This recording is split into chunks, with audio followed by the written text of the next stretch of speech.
When I filled out my CEO form when I was 18 years of age, my intention was to do theology and arts and to go on to do a postgraduate degree in education.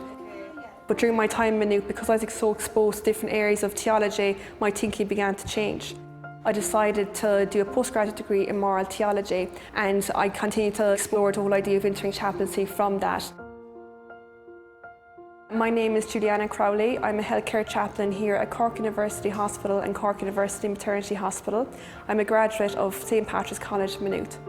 Being a healthcare chaplain can be quite a challenging vocation to be part of. We journey with people who experience bereavement and loss, who are sick and are facing the unknown, who are fearful of what is to come next. And you journey with those patients and you support them throughout that and their families. Cork University Hospital is the largest teaching hospital in Ireland. It's the only level 1 trauma centre, so we're an extremely busy hospital. The ethos of the hospital is always to put the patients first. The chaplains provide spiritual and emotional support to actually ensure that patients do have this holistic experience when they're in the hospital. We have a long-standing relationship with Maynooth. They've provided many chaplains to Cork University Hospital over the years, and they have added greatly to the workings of the hospital. And I think it's really important that we would have that support available to both the staff in the hospital as well as the patients and their families. What we're bringing to patients is much bigger than ourselves. It's representative of our faith and of Christ. And for people, that is critically important when they're in a situation where they're facing the unknown, they're facing a diagnosis, they're facing the loss of their little baby or the loss of a baby down in the neonatal unit.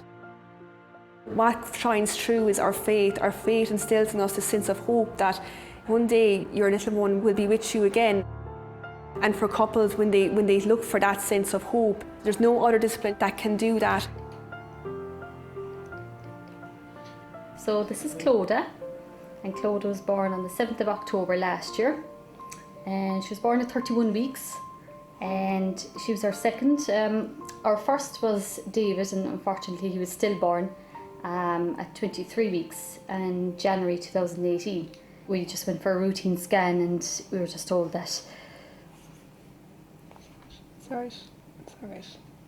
that there was no heartbeat, so I let Julianna and Pierce, and they were very good. They came to the ward where we were in Forth South, and it was just great. You know, it was just really personal and lovely, and you were very nice, you were very kind and comforting. Clodagh came along then 10 months later, so she arrived early. It was scary actually, but she was born at 31 weeks and she was in neonatal for 5 weeks, 4 days. She was never a replacement for David, but you know, she was just...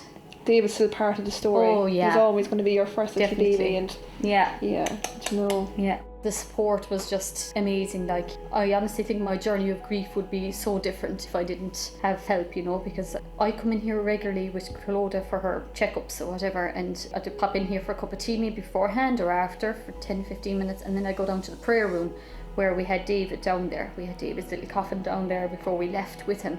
So it's a nice experience to come back here, and it's nice to know that you're here, and it makes it easier for us. As a student who came from St. Patrick's College, Maynooth, I can very much see the strength it has given me in my role today. It's more than just the academic teaching that you receive there. They instill in you a way of thinking, a way of seeing the world from a much wider lens, a much greater perspective. Being a healthcare chaplain here has certainly been so rewarding. It's been a privilege to be part of this community now and bring that part of Maynooth with me. Maynooth certainly has made me the person I am today, because without it I wouldn't be standing where I am.